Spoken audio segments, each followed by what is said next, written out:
निर्गमन अध्याय 21। निर्गमन अध्याय 21। फिर जो नियम तुझे उनको समझाना है वे ये है, जब तुम कोई इब्री दास मोल लो तब वह 6 वर्ष तक सेवा करता रहे और 7वें वर्ष स्वतंत्र होकर सेंतमेंत चला जाए। यदि वह अकेला आया हो तो अकेला ही चला जाए, और यदि पत्नी सहित आया हो तो उसके साथ उसकी पत्नी भी चली जाए। यदि उसके स्वामी ने उसको पत्नी दी हो और उससे उसके बेटे व बेटियां उत्पन्न हुई हो तो उसकी पत्नी और बालक उस स्वामी के ही रहे और वह अकेला चला जाए। परंतु यदि वह दास दृढ़ता से कहे कि मैं अपने स्वामी और अपनी पत्नी और अपने बालकों से प्रेम रखता हूं, इसलिए मैं स्वतंत्र होकर न चला जाऊंगा, तो उसका स्वामी उसको परमेश्वर के पास ले चले। फिर उसको द्वार के किवाड़ व बाजू के पास ले जाकर उसके कान में सुतारी से छेद करे, तब वह सदा उसकी सेवा करता रहे। यदि कोई अपनी बेटी को दासी होने के लिए बेच डाले तो वह दासी की नाई बाहर न जाए।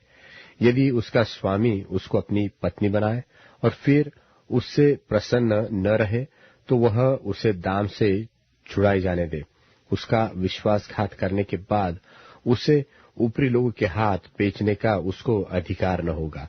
और यदि उसने उसे अपने बेटे को ब्याह दिया हो तो उसने उसे बेटी का सा व्यवहार करे, चाहे वह दूसरी पत्नी कर ले तो भी वह उसका भोजन, वस्त्र और संगति न घटाए। और यदि वह इन 3 बातों में घटी करे तो वह स्त्री सेंतमेंत बिना दाम चुकाए ही चली जाए। जो किसी मनुष्य को ऐसा मारे कि वह मर जाए तो वह भी निश्चय मार डाला जाए। यदि वह उसकी घात में न बैठा हो और परमेश्वर की इच्छा ही से वह उसके हाथ में पड़ गया हो, तो ऐसे मारने वाले के भागने के निमित्त में एक जगह, एक स्थान ठहराऊंगा जहां वह भाग जाए। परंतु यदि कोई ढिठाई से किसी पर चढ़ाई करके उसे छल से घात करे तो उसको मार डालने के लिए मेरी वेदी के पास से भी अलग ले जाना। जो अपने पिता और माता को मारे पीटे वह निश्चय मार डाला जाए। जो किसी मनुष्य को चुराए, चाहे उसे ले जाकर बेच डाले, चाहे वह उसके यहाँ पाया जाए, तो वह भी निश्चय मार डाला जाए। जो अपने पिता व माता को श्राप दे वह भी निश्चय मार डाला जाए। यदि मनुष्य झगड़ते हो और एक दूसरे को पत्थर व मुक्के से ऐसा मारे कि वह मरे नहीं परंतु बिछौने पर पड़ा रहे, तो जब तक वह उठकर लाठी के सहारे से बाहर चलने फिरने लगे तब तक वह मारने वाला निर्दोष ठहरे। उस दशा में वह उसके पड़े रहने के समय की हानि को तो भर दे और उसको भला चंगा भी करा दे। यदि कोई अपने दास व दासी को सोटे से ऐसा मारे कि वह उसके मारने से मर जाए, तब तो उसको निश्चय दंड दिया जाए। परंतु यदि वह 2-1 दिन जीवित रहे तो उसके स्वामी को दंड न दिया जाए, क्योंकि वह दास उसका धन है। यदि मनुष्य आपस में मारपीट करके किसी गर्भिणी स्त्री को ऐसी चोट पहुंचाए कि उसका गर्भ गिर जाए परंतु और कुछ हानि न हो, तो मारने वाले से उतना दंड लिया जाए जितना उस स्त्री का पति पंच की सम्मति से ठहराए। परंतु यदि उसको और कुछ हानि पहुंचे तो प्राण की संति प्राण का और आँख की संति आँख का और दांत की संति दांत का और हाथ की संति हाथ का और पाँव की संति पाँव का और दाग की संति दाग का और घाव की संति घाव का और मार की संति मार का दंड हो।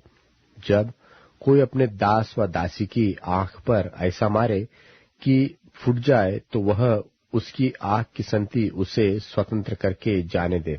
और यदि वह अपने दास व दासी को मार के उसका दांत तोड़ डाले तो वह उसके दांत की संति उसे स्वतंत्र करके जाने दे। यदि बैल किसी पुरुष व स्त्री को ऐसा सिंग मारे कि वह मर जाए तो वह बैल तो निश्चय पथरवाह करके मार डाला जाए और उसका मांस खाया न जाए, परंतु बैल का स्वामी निर्दोष ठहरे। परंतु यदि उस बैल की पहले से सींग मारने की बान पड़ी हो और उसके स्वामी ने जताए जाने पर भी उसको न बांध रखा हो और वह किसी पुरुष व स्त्री को मार डाले, तब तो वह बैल पथरवाह किया जाए और उसका स्वामी भी मार डाला जाए। यदि उस पर छुड़ौती ठहराई जाए तो प्राण छुड़ाने को जो कुछ उसके लिए ठहराया जाए उसे उतना ही देना पड़ेगा। चाहे बैल ने किसी बेटे को चाहे बेटी को मारा हो, तो भी इसी नियम के अनुसार उसके स्वामी के साथ व्यवहार किया जाए। यदि बैल ने किसी दास व दासी को सींग मारा हो, तो बैल का स्वामी उस दास के स्वामी को 30 शेकेल रूपा दे और वह बैल पथरवाह किया जाए। यदि कोई मनुष्य गड्ढा खोलकर व खोदकर उसको न ढांपे और उसमें किसी का बैल व गड्ढा गिर पड़े, तो जिसका वह गड्ढा हो वह उस हानि को भर दे, वह पशु के स्वामी को उसका मोल दे और लोथ गड्ढे वाले के ही ठहरे। यदि किसी का बैल किसी दूसरे के बैल को ऐसी चोट लगाए कि वह मर जाए, तो वे दोनों मनुष्य जीते बैल को बेचकर उसका मोल आपस में आधा आधा बांट ले और लोथ को भी वैसा ही बांटे। यदि यह प्रकट हो कि उस बैल की पहले से सींग मारने की बान पड़ी थी पर उसके स्वामी ने उसे बांध नहीं रखा, तो निश्चय यह बैल की संति बैल भर दे, पर लोथ उसी की ठहरे। निर्गमन अध्याय 22। निर्गमन अध्याय 22। यदि कोई मनुष्य बैल व भेड़ व बकरी चुराकर उसका घात करे व बेच डाले, तो वह बैल की संति 5 बैल और भेड़ बकरी की संति 4 भेड़ बकरी भर दे। यदि चोर सेंध लगाते हुए पकड़ाया जाए और उस पर ऐसी मार पड़े कि वह मर जाए, तो उसके खून का दोष न लगे। यदि सूर्य निकल चुके तो उसके खून का दोष लगे। अवश्य है कि वह हानि को भर दे, और यदि उसके पास कुछ न हो तो वह चोरी के कारण बेच दिया जाए। यदि चुराया हुआ बैल व गधा व भेड़ व बकरी उसके हाथ में जीवित पाई जाए, तो वह उसका दूना भर दे। यदि कोई अपने पशु से किसी का खेत व दाख की बारी चराए, अर्थात अपने पशु को ऐसा छोड़ दे कि वह पराये खेत को चर ले, तो वह अपने खेत की और अपनी दाख की बारी की उत्तम से उत्तम उपज में से उस हानि को भर दे। यदि कोई आग लगाए और वह कांटों में लग जाए और फूलों के ढेर व अनाज व खड़ा खेत जल जाए, तो जिसने आग जलाई हो वह निश्चय हानि को भर दे। यदि कोई दूसरे को रुपया व सामग्री की धरोहर धरे और वह उसके घर से चुराई जाए, तो यदि चोर पकड़ा जाए तो दूना उसी को भर देना पड़ेगा। और यदि चोर न पकड़ा जाए तो घर का स्वामी परमेश्वर के पास लाया जाए, कि निश्चय हो जाए कि उसने अपने भाई बंधु की संपत्ति पर हाथ लगाया है व नहीं। चाहे बैल, चाहे गधे, चाहे भेड़ व बकरी, चाहे वस्त्र, चाहे किसी प्रकार की ऐसी खोई हुई वस्तु के विषय अपराध क्यों न लगाया जाए, जिसे 2 जन अपनी अपनी कहते हो, तो दोनों का मुकदमा परमेश्वर के पास आए, और जिसको परमेश्वर दोषी ठहराए वह दूसरे को दूना भर दे। यदि कोई दूसरे को गधा व बैल व भेड़ बकरी व कोई और पशु रखने के लिए सौंपे और किसी के बिना देखे वह मर जाए व चोट खाए व हाँक दिया जाए, तो उन दोनों के बीच यहोवा की शपथ खिलाई जाए कि मैंने इसकी संपत्ति पर हाथ नहीं लगाया। तब संपत्ति का स्वामी इसको सच माने और दूसरे को उसे कुछ भी भर देना न होगा। यदि वह सचमुच उसके यहाँ से चुराया गया हो, तो वह उसके स्वामी को उसे भर दे, और यदि वह फाड़ डाला गया हो, तो वह फाड़े हुए को प्रमाण के लिए ले आए, तब उसे उसको भी भर देना न पड़ेगा। फिर यदि कोई दूसरे से पशु मांग लाए और उसके स्वामी के संग न रहते उसको चोट लगे व वह मर जाए, तो वह निश्चय उसकी हानि भर दे। यदि उसका स्वामी संग हो तो दूसरे को उसकी हानि भरना न पड़े, और यदि वह भाड़े का हो तो उसकी हानि उसके भाड़े में आ गई। यदि कोई पुरुष किसी कन्या को जिसके ब्याह की बात न लगी हो फुसला कर उसके संग कुकर्म करे, तो वह निश्चय उसका मोल दे के उसे ब्याह ले। परंतु यदि उसका पिता उसे देने को बिल्कुल इनकार करे, तो कुकर्म करने वाला कन्याओं के मोल की रीति के अनुसार रुपये तौल दे। तू डाइन को जीवित रहने न देना। जो कोई पशुगमन करे वह निश्चय मार डाला जाए। जो कोई यहोवा को छोड़ किसी और देवता के लिए बलि करे वह सत्यानाश किया जाए। और परदेशी को न सताना और न उस पर अंधेर करना, क्योंकि मिस्र देश में तुम भी परदेशी थे। किसी विधवा व अनाथ बालक को दुख न देना। यदि तुम ऐसों को किसी प्रकार का दुख दो और वे कुछ भी मेरी दोहाई दे, तो मैं निश्चय उनकी दोहाई सुनूंगा। तब मेरा क्रोध भड़केगा और मैं तुमको तलवार से मरवाऊंगा, और तुम्हारी पत्नियां विधवा और तुम्हारे बालक अनाथ हो जाएंगे। यदि तू मेरी प्रजा में से किसी दीन को जो तेरे पास रहता हो रुपया क्रून दे, तो उससे महाजन की नाई ब्याज न लेना। यदि तू कभी अपने भाई बंधु के वस्त्र को बंधक करके रख भी ले, तो सूर्य के अस्त होने तक उसको लौटा देना, क्योंकि वह उसका एक ही ओढ़ना है, उसकी देह का वही अकेला वस्त्र होगा। फिर वह किसे ओढ़कर सोएगा? तो भी जब वह मेरी दुहाई देगा, तब मैं उसकी सुनूंगा, क्योंकि मैं तो करुणामय हूं। परमेश्वर को श्राप न देना और न अपने लोगों के प्रधान को श्राप देना।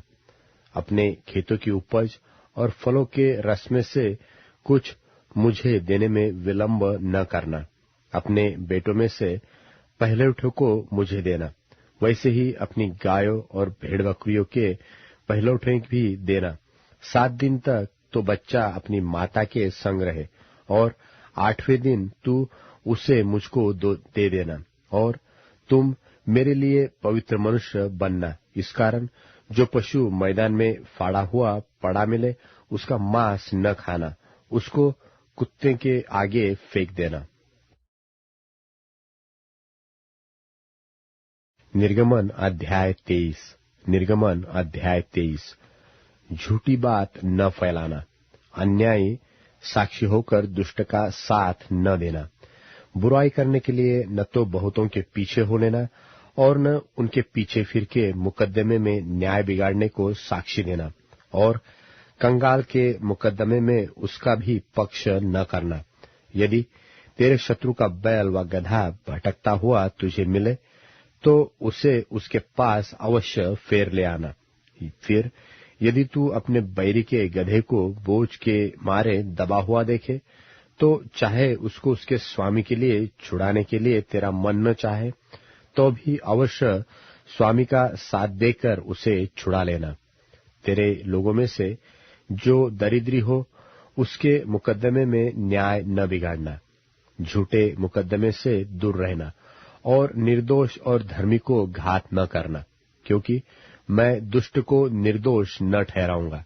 घूस न देना, क्योंकि घूस देखने वालों को भी अंधा कर देता और धर्मियों की बातें पलट देता है। परदेशी पर अंधेर न करना। तुम तो परदेशी के मन की बातें जानते हो, क्योंकि तुम भी मिस्र देश में परदेशी थे।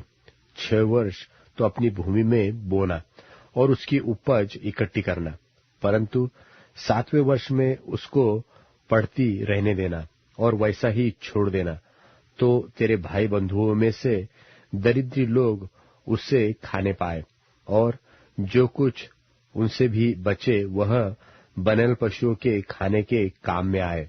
और अपनी दाख और जलपाई की बारियों को भी ऐसे ही करना। 6 दिन तक तो अपना कामकाज करना और 7वें दिन विश्राम करना, कि तेरे बैल और गधे सुस्ताए और तेरी दासियों के बेटे और परदेशी भी अपना जी ठंडा कर सके। और जो कुछ मैंने तुमसे कहा है उसमें सावधान रहना और दूसरे देवताओं के नाम की चर्चा न करना, वरन वे तुम्हारे मुंह से सुनाई भी न दे। प्रतिवर्ष 3 बार मेरे लिए पर्व मनाना, अखमीरी रोटी का पर्व मनाना। उसमें मेरी आज्ञा के अनुसार अबीब महीने के नियत समय पर 7 दिन तक अखमीरी रोटी खाया करना, क्योंकि उसी महीने में तुम मिस्र से निकल आए। और मुझको कोई छूछे हाथ अपना मुंह न दिखाए।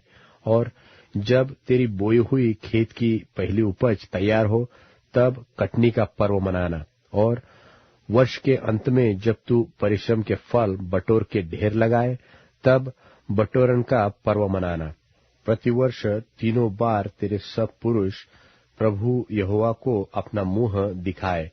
मेरे बलि पशु का लोहू खमीरी रोटी के संग न चढ़ाना, और न मेरे पर्व के उत्तम बलिदान में से कुछ बिहान तक रहने देना। अपनी भूमि की पहली उपज का पहला भाग अपने परमेश्वर यहोवा के भवन में ले आना। बकरी का बच्चा उसकी माता के दूध में न पकाना।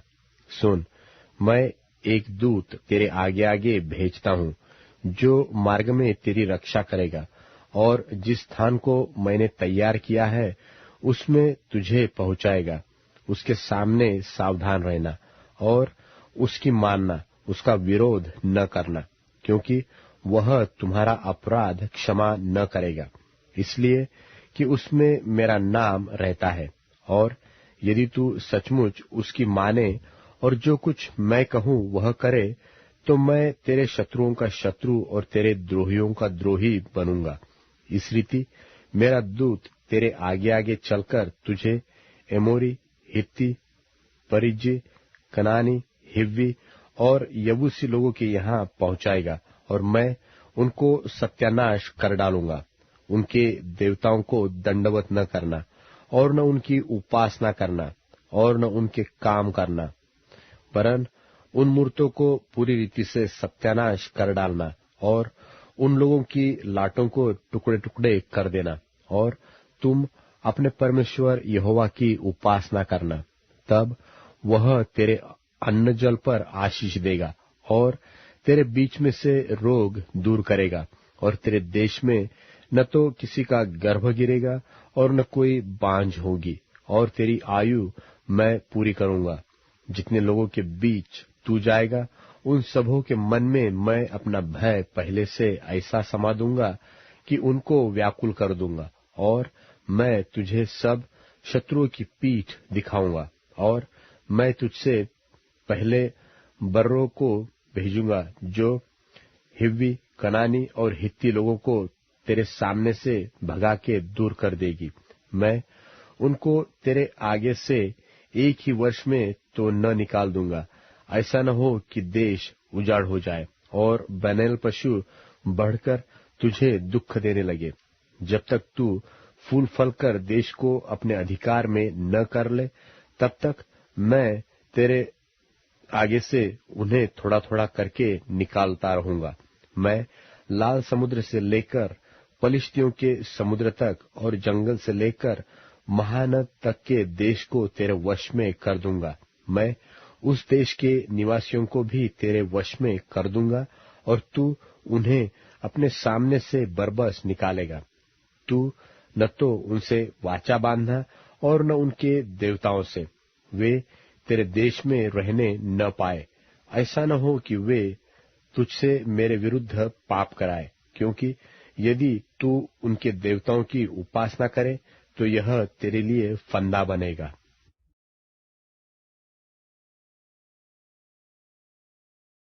निर्गमन अध्याय 24। निर्गमन अध्याय 24। फिर उसने मूसा से कहा, तू हारून, नादाब, अबीहू और इस्राएलियों के 70 पुरनियों समेत यहोवा के पास ऊपर आकर दूर से दंडवत करना। और केवल मूसा यहोवा के समीप आए, परंतु वे समीप न आए, और दूसरे लोग उसके संग ऊपर न आए। तब मूसा ने लोगों के पास जाकर यहोवा की सब बातें और सब नियम सुना दिए। तब सब लोग एक स्वर से बोल उठे कि जितनी बातें यहोवा ने कही है उन सब बातों को हम मानेंगे।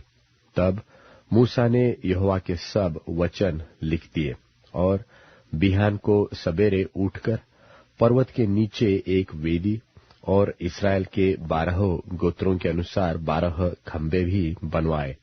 तब उसने कई इस्राएली जवानों को भेजा, जिन्होंने यहोवा के लिए होमबलि और बैलों के मेलबलि चढ़ाए। और मूसा ने आधा लोहू तो लेकर कटोरों में रखा और आधा वेदी पर छिड़क दिया। तब वाचा की पुस्तक को लेकर लोगों को पढ़ सुनाया। उसे सुनकर उन्होंने कहा, जो कुछ यहोवा ने कहा है उस सब को हम करेंगे और उसकी आज्ञा मानेंगे। तब मूसा ने लोहू को लेकर लोगों पर छिड़क दिया और उनसे कहा, देखो, यह उस वाचा का लोहू है जिसे यहोवा ने इन सब वचनों पर तुम्हारे साथ बांधी है। तब मूसा, हारून, नादाब, अबीहू और इस्राएलियों के 70 पुरनिये ऊपर गए और इस्राएल के परमेश्वर का दर्शन किया। और उसके चरणों के तले नीलमणि का चबूतरा सा कुछ था, जो आकाश के तुल्य ही स्वच्छ था। और उसने इस्राएलियों के प्रधानों पर हाथ न बढ़ाया। तब उन्होंने परमेश्वर का दर्शन किया और खाया पिया। तब यहोवा ने मूसा से कहा, पहाड़ पर मेरे पास चढ़ और वहां रह, और मैं तुझे पत्थर की पटिया और अपनी लिखी हुई व्यवस्था और आज्ञा दूंगा कि तू उनको सिखाए। तब मूसा यहोशू नाम अपने टहलुए समेत परमेश्वर के पर्वत पर चढ़ गया और पुरनियों से वह यह कह गया कि जब तक हम तुम्हारे पास फिर न आए तब तक तुम यही हमारी बाट जोहते रहो। और सुनो, हारून और हूर तुम्हारे संग है, तो यदि किसी का मुकद्दमा हो तो उन्हीं के पास जाए। तब मूसा पर्वत पर चढ़ गया और बादल ने पर्वत को छा लिया। तब यहोवा के तेज ने सीनै पर्वत पर निवास किया और वह बादल उन पर 6 दिन तक छाया रहा। और 7वें दिन उसने मूसा को बादल के बीच में से पुकारा, और इस्राएलियों की दृष्टि में यहोवा का तेज पर्वत की चोटी पर प्रचंड आग सा देख पड़ता था। तब मूसा बादल के बीच में प्रवेश करके पर्वत पर चढ़ गया, और मूसा पर्वत पर 40 दिन और 40 रात रहा। निर्गमन अध्याय 25। निर्गमन अध्याय 25। यहोवा ने मूसा से कहा, इस्राएलियों से यह कहना कि मेरे लिए भेंट लाए। जितने अपनी इच्छा से देना चाहे उन्हीं सबों से मेरी भेंट लेना। और जिन वस्तुओं की भेंट उनसे लेनी है वे ये है, अर्थात सोना, चांदी, पीतल, नीले, बैंजनी और लाल रंग का कपड़ा, सूक्ष्म सनी का कपड़ा, बकरी का बाल, लाल रंग से रंगी हुई मेंढों की खाले, सुइयों की खाले, बबूल की लकड़ी, उजियाले के लिए तेल, अभिषेक के तेल के लिए और सुगंधित धूप के लिए सुगंध द्रव्य, एपोद और चपरास के लिए सुलेमानी पत्थर और जड़ने के लिए मणि। और वे मेरे लिए एक पवित्र स्थान बनाए कि मैं उनके बीच निवास करूं। जो कुछ मैं तुझे दिखाता हूं, अर्थात निवास स्थान और उसके सब सामान का नमूना, उसी के अनुसार तुम लोग उसे बनाना। बबूल की लकड़ी का एक संदूक बनाया जाए, उसकी लंबाई 2.5 हाथ और चौड़ाई और ऊंचाई 1.5 हाथ की हो, और उसको चोखे सोने के भीतर और बाहर मढ़वाना, और संदूक के ऊपर चारों ओर सोने की बाड़ बनवाना, और सोने के 4 कड़े ढलवाकर उसके चारों पायों पर एक अलंग 2 कड़े और दूसरी अलंग भी 2 कड़े लगवाना। फिर बबूल की लकड़ी के डंडे बनवाना और उन्हें भी सोने से मढ़वाना और डंडों को संदूक की दोनों अलंगों के कड़ों में डालना, जिससे उनके बल संदूक उठाया जाए। वे डंडे संदूक के कड़ों में लगे रहे और उससे अलग न किए जाए। और जो साक्षी पत्र मैं तुझे दूंगा उसे उसी संदूक में रखना। फिर चोखे सोने का एक प्रायश्चित का ढकना बनवाना। उसकी लंबाई 2.5 हाथ और चौड़ाई 1.5 हाथ की हो और सोना ढालकर 2 करूब बनवाकर प्रायश्चित के ढकने के दोनों सिरों पर लगवाना। एक करूब तो एक सिरे पर और दूसरा करूब दूसरे सिरे पर लगवाना और करूबों को और प्रायश्चित के ढकने को एक ही टुकड़े से बनवाकर उसके दोनों सिरों पर लगवाना और उन करूबों के पंख ऊपर से ऐसे फैले हुए बने कि प्रायश्चित का ढकना उनसे ढपा रहे और उनके मुख आमने सामने और प्रायश्चित के ढकने की ओर रहे। और प्रायश्चित के ढकने को संदूक के ऊपर लगवाना और जो साक्षी पत्र मैं तुझे दूंगा उसे संदूक के भीतर रखना और मैं उसके ऊपर रहकर तुझसे मिला करूंगा। और इस्राएलियों के लिए जितनी आज्ञाएं मुझको तुझे देनी होगी उन सबों के विषय में मैं प्रायश्चित के ढकने के ऊपर से और उन करूबों के बीच में से जो साक्षी पत्र के संदूक पर होंगे तुझसे वार्तालाप किया करूंगा। फिर बबूल की लकड़ी की एक मेज बनवाना। उसकी लंबाई 2 हाथ और चौड़ाई 1 हाथ और ऊंचाई 1.5 हाथ की हो। उसे चोखे सोने से मढ़वाना और उसके चारों ओर सोने की एक बाड़ बनवाना और उसके चारों ओर 4 अंगुल चौड़ी एक पटरी बनवाना और इस पटरी के चारों ओर सोने की एक बाड़ बनवाना और सोने के 4 कड़े बनवाकर मेज के उन चारों कोनों में लगवाना जो उसके चारों पायों में होंगे। वे कड़े पटरी के पास ही हो और डंडों के घरों का काम दे कि मेज उन्हीं के बल उठाई जाए। और डंडों को बबूल की लकड़ी के बनवाकर सोने से मढ़वाना और मेज उन्हीं से उठाई जाए। और उसके परात और धूपदान और चमचे और उंडेलने के कटोरे सब चोखे सोने के बनवाना। और मेज पर मेरे आगे भेंट की रोटियां नित्य रखा करना। फिर चोखे सोने की एक दीवट बनवाना। सोना ढलवाकर वह दीवट पाए और डंडी सहित बनाया जाए। उसके पुष्पकोश, गांठ और फूल सब एक ही टुकड़े के बने और उसकी अलंगों से 6 डालियां निकले। 3 डालियां तो दीवट की एक अलंग से और 3 डालियां उसकी दूसरी अलंग से निकली हुई हो। एक एक डाली में बादाम के फूल के समान 3-3 पुष्पकोश, एक एक गांठ और एक एक फूल हो। दीवट से निकली हुई 6 डालियों का यही आकार या रूप हो। और दीवट की डंडी में बादाम के फूल के समान 4 पुष्पकोण अपनी अपनी गांठ और फूल समेत हो।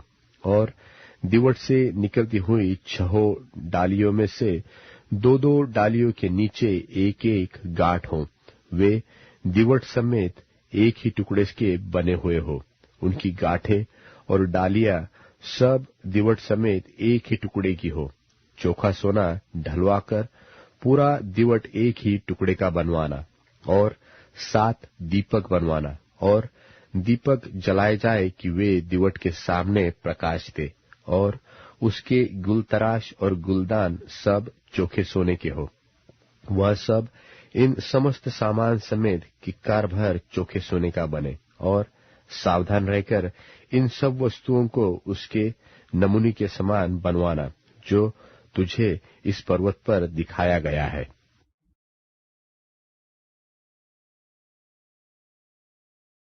निर्गमन अध्याय 26। निर्गमन अध्याय 26। फिर निवास स्थान के लिए 10 पर्दे बनवाना। इनको बटी हुई सनी वाले और नीले, बैंगनी और लाल रंग के कपड़े का कढ़ाई के काम किए हुए करूबों के साथ बनवाना। एक एक पर्दे की लंबाई 28 हाथ और चौड़ाई 4 हाथ की हो। सब पर्दे एक ही नाप के हो। 5 पर्दे एक दूसरे से जुड़े हुए हो। फिर जो 5 पर्दे रहेंगे वे भी एक दूसरे से जुड़े हुए हो, और जहां ये दोनों पर्दे जोड़े जाए वहां की दोनों छोरों पर नीली नीली फलियां लगवाना। दोनों छोरों में से 50-50 फलियां ऐसे लगवाना कि वे आमने सामने हो, और सोने के 50 अंकड़े बनवाकर और पर्दों के पंखों को अंकड़ों के द्वारा एक दूसरे से ऐसा जुड़वाना कि निवास स्थान मिलकर एक ही हो जाए। फिर निवास के ऊपर तंबू का काम देने के लिए बकरी के बाल के 11 पर्दे बनवाना। एक एक पर्दे की लंबाई 30 हाथ और चौड़ाई 4 हाथ की हो। 11 पर्दे एक ही नाप के हो, और 5 पर्दे अलग और फिर 6 पर्दे अलग जुड़वाना, और 6वें पर्दे को तंबू के सामने मोड़कर दोहरा कर देना।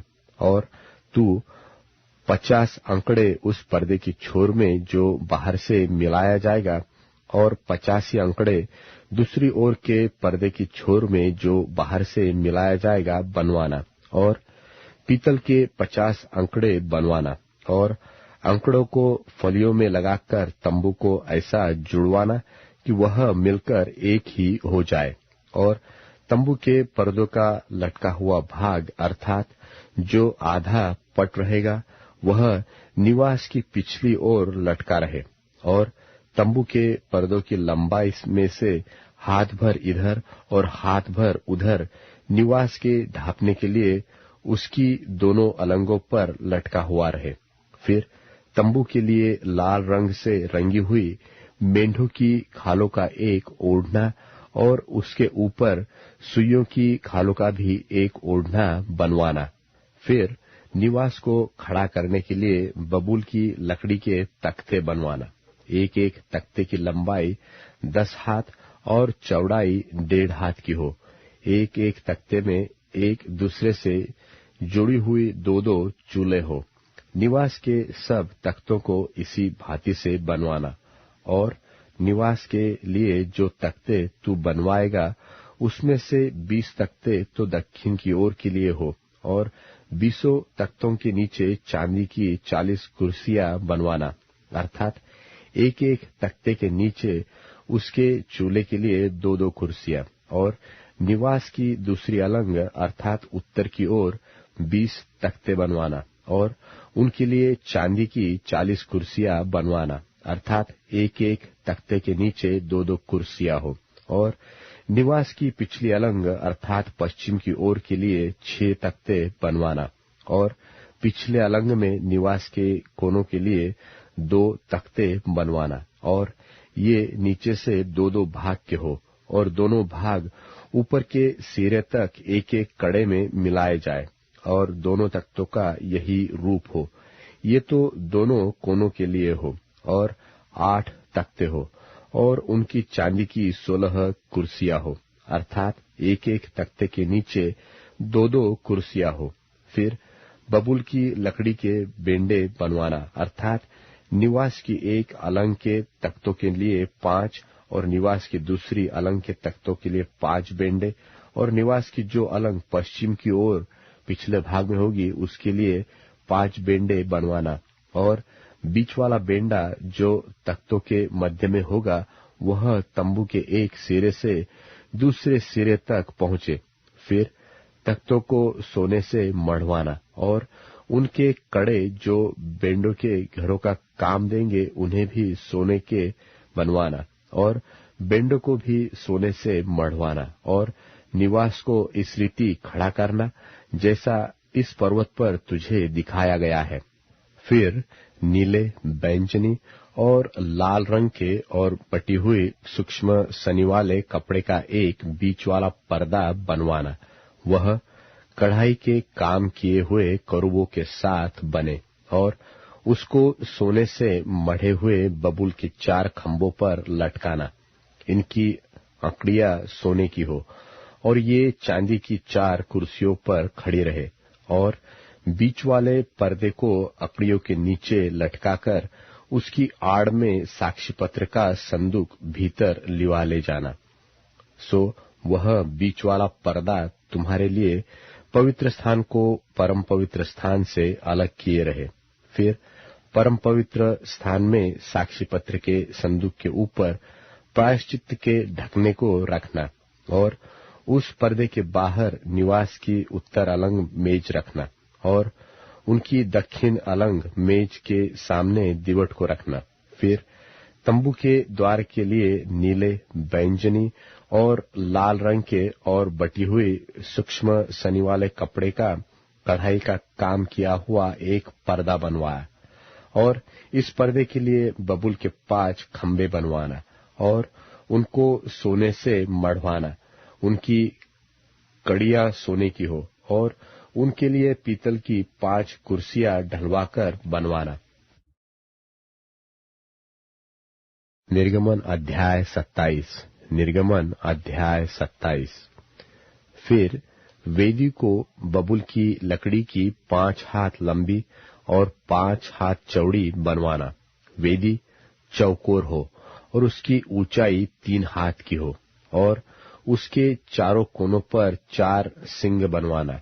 वे उस समेत एक ही टुकड़े के हो और उसे पीतल से मढ़वाना, और उसकी राख उठाने के पात्र, फावड़ियां और कटोरे और कांटे और अंगीठियां बनवाना। उसका कुल सामान पीतल का बनवाना, और उसके पीतल की जाली एक झंझरी बनवाना, और उसके चारों सिरों में पीतल के 4 कड़े लगवाना, और उस झंझरी को वेदी के चारों ओर की कंगनी के नीचे ऐसे लगवाना कि वह वेदी की ऊंचाई के मध्य तक पहुंचे, और वेदी के लिए बबूल की लकड़ी के डंडे बनवाना और उन्हें पीतल से मढ़वाना, और डंडे कड़ों में डाले जाए कि जब जब वेदी उठाई जाए तब तब वे उसकी दोनों अलंगों पर रहे।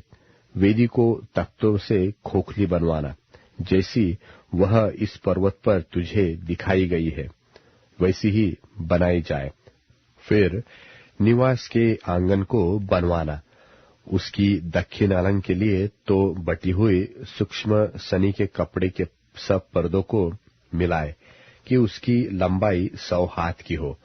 एक अलंग पर तो इतना ही हो, और उसके 20 खंभे बने, और इनके लिए पीतल की 20 कुर्सियां बने, और खंभों के कुंडे और उनकी पट्टियां चांदी की हो, और उसी भांति आंगन की उत्तर अलंग की लंबाई में भी 100 हाथ लंबे पर्दे हो, और उनके भी 20 खंभे, और इनके लिए भी पीतल के 20 खाने हो, और उन खंभों के कुंडे और पटिया चांदी की हो।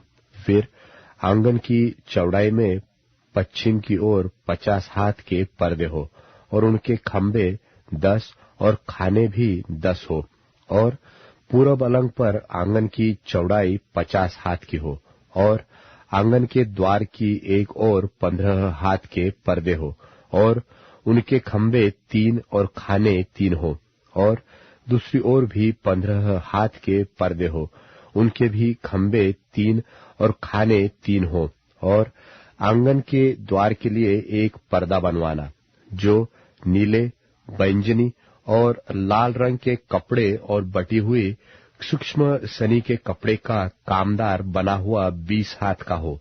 उसके खंभे 4 और खाने भी 4 हो। आंगन की चारों ओर के सब खंभे चांदी की पट्टियों से जुड़े हुए हो। उनके कुंडे चांदी के और खाने पीतल के हो। आंगन की लंबाई 100 हाथ की और उसकी चौड़ाई बराबर 50 हाथ की, और उसकी कनात की ऊंचाई 5 हाथ की हो।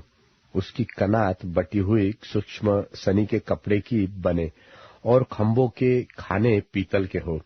निवास के भांति भांति के बर्तन और सब सामान और उसके सब खुंटे और आंगन के भी सब खुंटे पीतल ही के हो। फिर तू इस्राएलियों को आज्ञा देना कि मेरे पास दीवट के लिए कूट के निकाला हुआ जलपाई का निर्मल तेल ले आना, जिससे दीपक नित्य जलता रहे। मिलाप के तंबू में उस बीच वाले पर्दे से बाहर जो साक्षी पत्र के आगे होगा, हारून और उसके पुत्र दीवट सांझ से भोर तक यहोवा के सामने सजाकर रखे। यह विधि इस्राएलियों की पीढ़ियों के लिए सदैव बनी रहेगी। निर्गमन अध्याय 28। निर्गमन अध्याय 28। फिर तू इस्राएलियों में से अपने भाई हारून और नादाब, अबीहू, एलियाजार और इतामार नाम उसके पुत्रों को अपने समीप ले आना कि वे मेरे लिए याजक का काम करें। और तू अपने भाई हारून के लिए विभव और शोभा के निमित्त पवित्र वस्त्र बनवाना। और जितनों के हृदय में बुद्धि है, जिनको मैंने बुद्धि देने वाले आत्मा से परिपूर्ण किया है, उनको तू हारून के वस्त्र बनाने की आज्ञा दे कि वह मेरे निमित्त याजक का काम करने के लिए पवित्र बने। और जो वस्त्र उन्हें बनाने होंगे वे ये हैं, अर्थात सीनाबंद और एपोद और जामा, 4 खाने का अंगरखा, पुरोहित का टोप और कमरबंद। यही पवित्र वस्त्र तेरे भाई हारून और उसके पुत्रों के लिए बनाए जाए कि वे मेरे लिए याजक का काम करें। और वे सोने और नीले और बैंजनी और लाल रंग का और सूक्ष्म सनी का कपड़ा ले। और वे एपोद को सोने और नीले, बैंजनी और लाल रंग के कपड़े का और बटी हुई सूक्ष्म सीने के कपड़े का बनाए, जो कि निपुण कढ़ाई के काम करने वाले के हाथ का काम हो। और वह इस तरह से जोड़ा जाए कि उनके दोनों कंधों के सिरे आपस में मिले रहे। और एपोद पर जो काढ़ा हुआ पटुका होगा, उसकी बनावट उसी के समान हो, और वे दोनों बिना जोड़ के हो, और सोने और नीले, बैंजनी और लाल रंग वाले और बटी हुई सूक्ष्म सनी वाले कपड़े के हो। फिर 2 सुलेमानी मणि लेकर उन पर इस्राएल के पुत्रों के नाम खुदवाना। उनके नामों में से 6 तो एक मणि पर और शेष 6 नाम दूसरे मणि पर, इस्राएल के पुत्रों की उत्पत्ति के अनुसार खुदवाना। मणि खोदने वाले के काम से जैसे छापा खोदा जाता है, वैसे ही उन 2 मणियों पर इस्राएलों के पुत्रों के नाम खुदवाना और उनको सोने के खानों में जड़वा देना। और दोनों मणियों को एपोद के कंधों पर लगवाना। वे इस्राएलियों के निमित्त स्मरण दिलाने वाले मणि ठहरेंगे, अर्थात हारून उनके नाम यहोवा के आगे अपने दोनों कंधों पर स्मरण के लिए लगाए रहे। फिर सोने के खाने बनवाना और डोरियों की नाई गुंथे हुए 2 जंजीर चोखे सोने के बनवाना और गुंथे हुए जंजीरों को उन खानों में जड़वाना। फिर न्याय की चपरास को भी कढ़ाई के काम का बनवाना।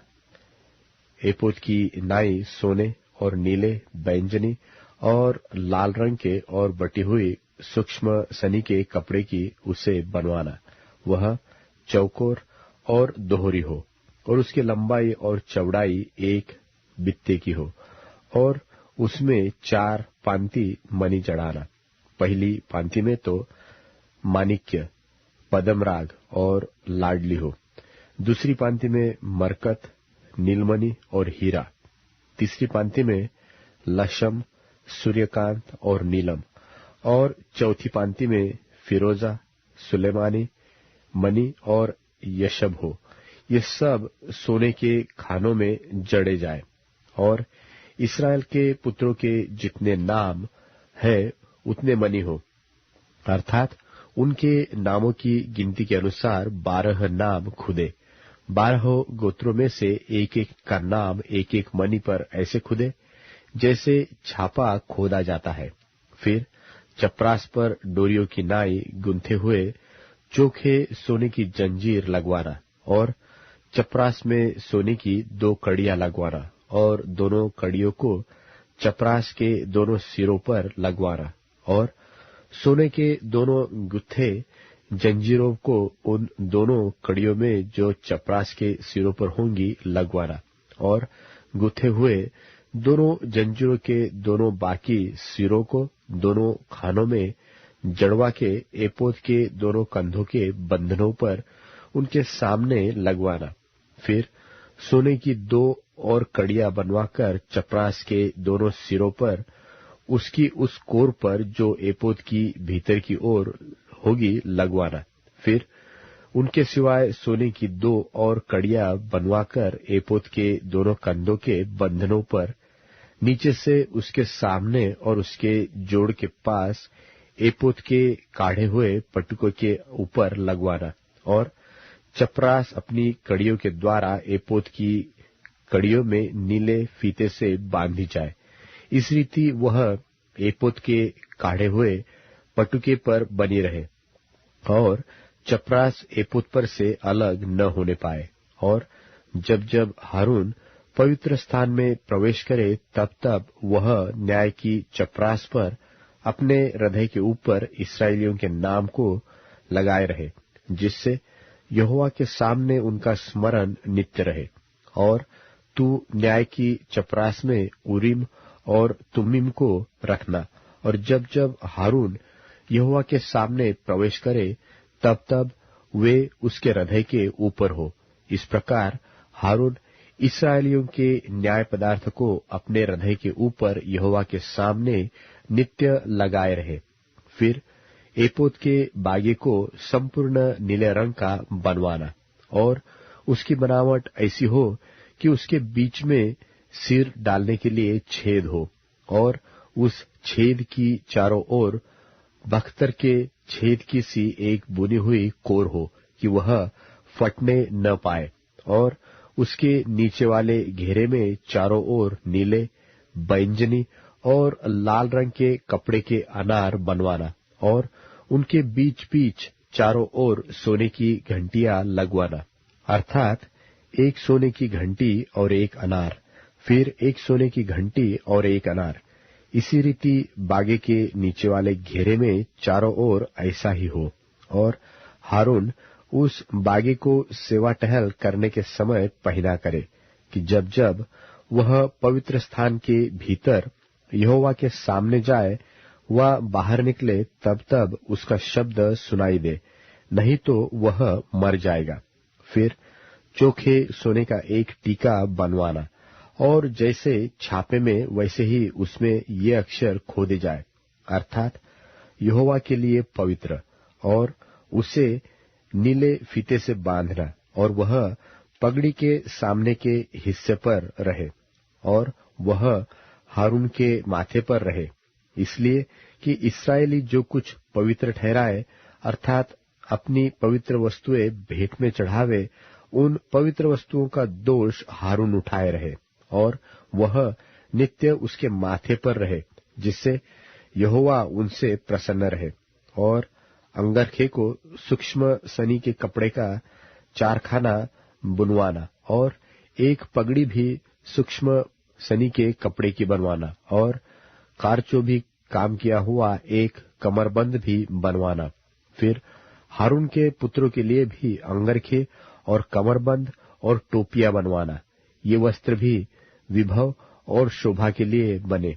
अपने भाई हारून और उसके पुत्रों के ये ही सब वस्त्र पहनाकर उनका अभिषेक और संस्कार करना और उन्हें पवित्र करना कि वे मेरे लिए याजक का काम करें, और उनके लिए सनी के कपड़े की जांघिया बनवाना जिनसे उनका तन ढपा रहे, वे कमर से जांघ तक की हो। और जब जब हारून व उसके पुत्र मिलाप वाले तंबू में प्रवेश करे, वह पवित्र स्थान में सेवा टहल करने को वेदी के पास जाए, तब तब वे उन जांघियों को पहने रहे, न हो कि वे पापी ठहरे और मर जाए।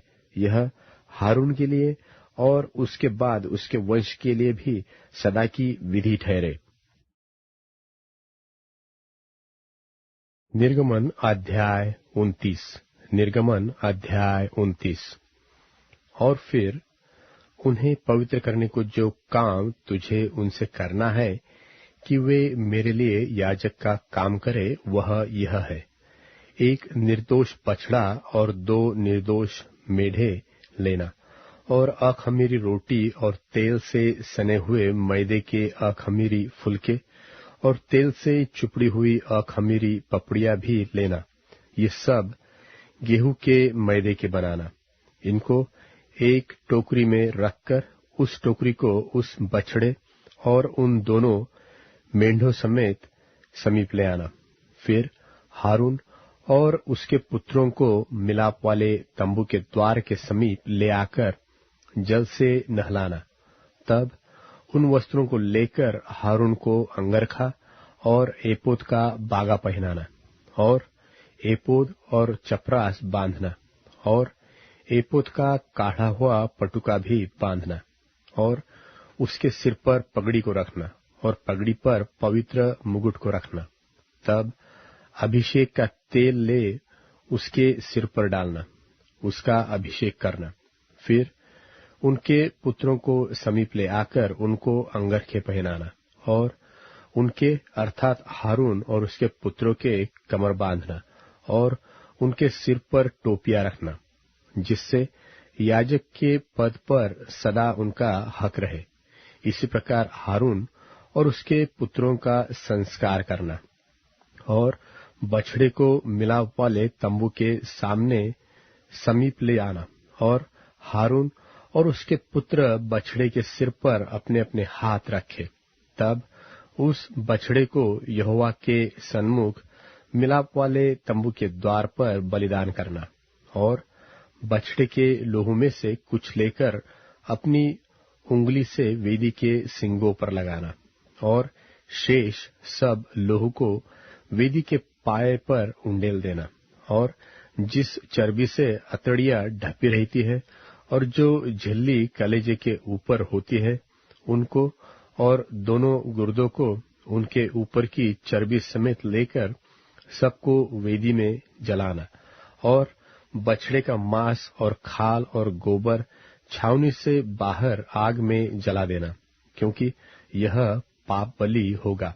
फिर एक मेंढा लेना, और हारून और उसके पुत्र उसके सिर पर अपने अपने हाथ रखे। तब उस मेंढे को बलि करना, और उसका लोहू लेकर वेदी पर चारों ओर छिड़कना, और उस मेंढे को टुकड़े टुकड़े काटना, और उसकी अतड़ियों और पैरों को धोकर उसके टुकड़ों और सिर के ऊपर रखना। तब उस पूरे मेंढे को वेदी पर जलाना। वह तो यहोवा के लिए होम बलि होगा, वह सुखदायक सुगंध और यहोवा के लिए हवन होगा। फिर दूसरे मेंढे को लेना, और हारून और उसके पुत्र उसके सिर पर अपने अपने हाथ रखे। तब उस मेंढे को बलि करना, और उसके लोहू में से कुछ लेकर हारून और उसके पुत्रों के दाहिने कान के सिरे पर और उनके दाहिने हाथ और दाहिने पांव के अंगूठों पर लगाना, और लोहू को वेदी पर चारों ओर छिड़क देना। फिर वेदी पर के लोहू और अभिषेक के तेल, इन दोनों में से कुछ कुछ लेकर हारून और उसके वस्त्रों पर और उसके पुत्रों और उनके वस्त्रों पर भी छिड़क देना। तब वह अपने वस्त्रों समेत और उसके पुत्र भी अपने अपने वस्त्रों समेत पवित्र हो जाएंगे। तब मेंढे को संस्कार वाला जानकर उसमें से चर्बी और मोटी पूंछ को, और जिस चर्बी से अतड़ियां ढपी रहती है उनको, और कलेजे पर की झिल्ली को, और चर्बी समेत दोनों गुर्दों को और दाहिने पुट्ठे को लेना, और अखमीरी रोटी की टोकरी जो यहोवा के आगे धरी होगी, उसमें से भी एक रोटी और तेल से सने हुए मैदे का एक फुलका और एक पपड़ी लेना। इन सबको हारून और उसके पुत्रों के हाथों में रखकर हिलाए जाने की भेंट ठहरा के यहोवा के आगे हिलाया जाए। तब उन वस्तुओं को उनके हाथों से लेकर होम बलि की वेदी पर जला देना, जिससे वह यहोवा के सामने सुखदायक सुगंध ठहरे। वह तो यहोवा के लिए हवन होगा। फिर हारून के संस्कार का जो मेंढा होगा उसकी छाती को लेकर हिलाए जाने की भेंट के लिए यहोवा के आगे हिलाना, और वह तेरा भाग ठहरेगा। और हारून और उसके पुत्रों के संस्कार का जो मेंढा होगा उसमें से हिलाए जाने वाली की भेंट वाली छाती जो हिलाई जाएगी और उठाए जाने का भेंट वाला पुट्ठा जो उठाया जाएगा, इन दोनों को पवित्र ठहराना। और ये सदा की विधि की रीति पर इस्राएलियों की ओर से उसका और उसके पुत्रों का भाग ठहरे, क्योंकि ये उठाए जाने की भेंट ठहरेंगी। और यह इस्राएलियों की ओर से उनके मेल बलियों में से यहोवा के लिए उठाए जाने की भी भेंट होंगी। और हारून के जो पवित्र वस्त्र होंगे वह उसके बाद उसके बेटे पोते आदि को मिलते रहे, जिससे उन्हीं को पहने हुए उनका अभिषेक और संस्कार किया जाए। उसके पुत्रों में से जो उसके स्थान पर याजक होगा, वह जब पवित्र स्थान में सेवा टहल करने को मिलाप वाले तंबू में पहले आए, तब उन वस्त्रों को 7 दिन तक पहने रहे। फिर याजक के संस्कार का जो मेंढा होगा उससे लेकर उसका मांस किसी पवित्र स्थान में पकाना। तब हारून अपने पुत्रों समेत उस मेंढे का मांस और टोकरी की रोटी दोनों को मिलाप वाले तंबू के द्वार पर खाए। और जिन पदार्थों से उनका संस्कार और उन्हें पवित्र करने के लिए प्रायश्चित्त किया जाएगा, उनको तो वे खाए, परंतु पराये कुल का कोई उन्हें न खाए, क्योंकि वे पवित्र होंगे। और यदि संस्कार वाले मांस व रोटी में से कुछ बिहान तक बचा रहे, तो उसे बचे हुए को आग में जलाना, वह खाया न जाए, क्योंकि वह पवित्र होगा। और मैंने तुझे जो जो आज्ञा दी है, उन सबों के अनुसार तू हारून और उसके पुत्रों से करना, और 7 दिन तक उनका संस्कार करते रहना। अर्थात पाप बलि का एक बछड़ा प्रायश्चित्त के लिए प्रतिदिन चढ़ाना, और वेदी को भी प्रायश्चित्त करने के समय शुद्ध करना, और उसे पवित्र करने के लिए उसका अभिषेक करना। 7 दिन तक वेदी के लिए प्रायश्चित्त करके उसे पवित्र करना, और वेदी परम पवित्र ठहरेगी, और जो कुछ उससे छू जाएगा वह भी पवित्र हो जाएगा।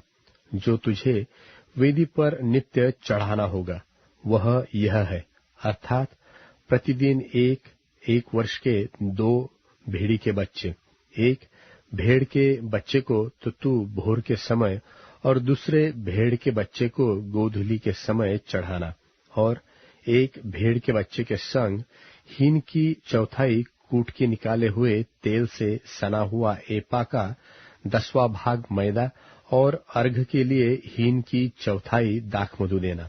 और दूसरे भेड़ के बच्चे को भी गोधूली के समय चढ़ाना, और उसके साथ भोर की रीति के अनुसार अन्न बलि और अर्घ दोनों देना, जिससे वह सुखदायक सुगंध और यहोवा के हवन ठहरेगा।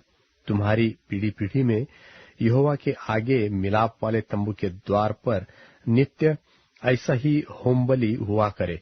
यह वह स्थान है जिसमें मैं तुम लोगों से इसलिए मिला करूंगा कि तुझसे बातें करूं, और मैं इस्राएलियों से वही मिला करूंगा, और वह तंबू मेरे तेज से पवित्र किया जाएगा, और मैं मिलाप वाले तंबू और वेदी को पवित्र करूंगा, और हारून और उसके पुत्रों को भी पवित्र करूंगा कि वे मेरे लिए याजक का काम करें, और मैं इस्राएलियों के मध्य निवास करूंगा और उनका परमेश्वर ठहरूंगा।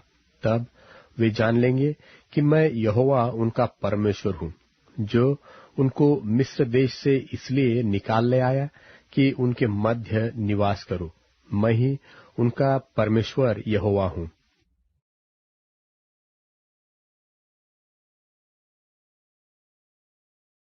निर्गमन अध्याय 30। फिर धूप जलाने के लिए बाबुल की लकड़ी की वेदी बनाना। उसकी लंबाई 1 हाथ और चौड़ाई 1 हाथ की हो, वह चौकोर हो, और उसकी ऊंचाई 2 हाथ की हो, और उसके सींग उसी टुकड़े से बनाए जाए, और वेदी के ऊपर वाले पल्ले और चारों ओर की अलंगों और सींगों को चोखे सोने से मढ़ना, और इसकी चारों ओर सोने की एक बाड़ बनाना, और इसकी बाड़ के नीचे इसके दोनों पल्ले पर सोने के दो दो कड़े बनाकर इसके दोनों ओर लगाना। वे इसके उठाने के डंडों के खानों का काम देंगे, और डंडों को बबूल की लकड़ी के बनाकर उनको सोने से मढ़ना, और तू उसको उस पर्दे के आगे रखना जो साक्षी पत्र के संदूक के सामने है, अर्थात प्रायश्चित वाले ढकने के आगे जो साक्षी पत्र के ऊपर है, वही मैं तुझसे मिला करूंगा। और उसी वेदी पर हारून सुगंधित धूप जलाया करे। प्रतिदिन भोर को जब दीपक को ठीक करे तब वह धूप को जलाए। तब गोधूली के समय जब हारून दीपकों को जलाए तब धूप जलाया करे। यह धूप यहोवा के सामने तुम्हारे पीढ़ी पीढ़ी में नित्य जलाया जाए, और उस वेदी पर तुम और प्रकार का धूप न जलाना, और न उस पर होम बलि और न अन्न बलि चढ़ाना, और न इस पर अर्घ देना। और हारून वर्ष में एक बार इसके सींगों पर प्रायश्चित करे, और तुम्हारी पीढ़ी पीढ़ी में वर्ष में एक बार प्रायश्चित के पाप बलि के लहू से इस पर प्रायश्चित किया जाए। यह यहोवा के लिए परम पवित्र है। और तब यहोवा ने मूसा से कहा, जब तू इस्राएलियों की गिनती लेने लगे तब वे गिनने के समय जिनकी गिनती हुई हो अपने अपने प्राणों के लिए यहोवा को प्रायश्चित दे, जिससे जब तू उनकी गिनती कर रहा हो उस समय कोई विपत्ति उन पर न आ पड़े। जितने लोग गिने जाए वे पवित्र स्थान के शेकेल के लिए आधा शेकेल दे। यह शेकेल 20 गेरा का होता है। यहोवा की भेंट आधा शेकेल का हो। 20 वर्ष के व उससे अधिक अवस्था के जितने गिने जाए उनमें से एक एक जन यहोवा की भेंट दे। जब तुम्हारे प्राणों के प्रायश्चित के निमित्त यहोवा की भेंट दी जाए तब न तो धनी लोग आधे शेकेल से अधिक दे और न कंगाल लोग उससे कम दे। और तू इस्राएलियों से प्रायश्चित का रुपया लेकर मिलाप वाले तंबू के काम में लाना, जिससे वह यहोवा के सन्मुख इस्राएलियों के स्मरणार्थ चिन्ह ठहरे और उनके प्राणों का प्रायश्चित भी हो। और यहोवा ने मूसा से कहा, धोने के लिए पीतल की एक हौदी और उसका पाया पीतल का बनाना, और उसे मिलाप वाले तंबू और वेदी के बीच में रखकर उसमें जल भर देना, और उसमें हारून और उसके पुत्र अपने अपने हाथ पांव धोया करें। जब जब वे मिलाप वाले तंबू में प्रवेश करें तब तब वे हाथ पांव जल से धोए, नहीं तो मर जाएंगे। और जब जब वे वेदी के पास सेवा टहल करने अर्थात यहोवा के लिए हव्य जलाने को आए तब तब वे हाथ पांव धोए, न हो कि मर जाए। यह हारून और उसके पीढ़ी पीढ़ी के वंश के लिए सदा की विधि ठहरे। फिर यहोवा ने मूसा से कहा, तू मुख्य मुख्य सुगंध द्रव्य अर्थात पवित्र स्थान के शेकेल के अनुसार 500 शेकेल अपने आप निकला हुआ गंधरस और उसका आधा अर्थात 250 शेकेल सुगंधित दालचीनी और 250 शेकेल सुगंधित अगर और 500 शेकेल तज और 1 हिन जलपाई का तेल लेकर उनसे अभिषेक का पवित्र तेल अर्थात गंधी की रीति से तैयार किया हुआ सुगंधित तेल बनाना। यह अभिषेक का पवित्र तेल ठहरे। और उससे मिलाप वाले तंबू का और साक्षी पत्र के संदूक का और सारे सामान समेत मेज का और सामान समेत दिवट का और धूप वेदी का और सारे सामान समेत होम वेदी का और पाए समेत हौदी का अभिषेक करना और उनको पवित्र करना, जिससे वे परम पवित्र ठहरे। और जो कुछ उनसे छू जाएगा वह पवित्र हो जाएगा। फिर हारून का उसके पुत्रों के साथ अभिषेक करना और इस प्रकार उन्हें मेरे लिए याजक का काम करने के लिए पवित्र करना। और इस्राएलियों को मेरी यह आज्ञा सुनाना कि वह तेल तुम्हारी पीढ़ी पीढ़ी में मेरे लिए पवित्र अभिषेक का तेल होगा। वह किसी मनुष्य की देह पर न डाला जाए और मिलावट में उसके सामान और कुछ न बनाना। वह तो पवित्र होगा, वह तुम्हारे लिए पवित्र होगा। जो कोई उसके समान कुछ बनाए व जो कोई उसमें से कुछ पराये कुलवाले पर लगाए, वह अपने लोगों में से नाश किया जाए। फिर यहोवा ने मूसा से कहा, बोल, नखी और कुरुंद से सुगंध द्रव्य निर्मल लोबान समेत ले आना। ये सब एक तौल के हो और उनका धूप अर्थात लोन मिलाकर गंधी की रीति के अनुसार चोखा और पवित्र सुगंध द्रव्य बनवाना। फिर उसमें से कुछ पीसकर बुकनी कर डालना। तब उसमें से कुछ मिलाप वाले तंबू में साक्षी पत्र के आगे, जहां पर मैं तुझसे मिला करूंगा, वहां रखना। वह तुम्हारे लिए परम पवित्र होगा। और जो धूप तू बनवाएगा, मिलावट में उसके समान तुम लोग अपने लिए और कुछ न बनवाना। वह तुम्हारे आगे यहोवा के लिए पवित्र होगा। जो कोई सुगंध के लिए उसके समान कुछ बनवाए, वह अपने लोगों में से नाश किया जाए।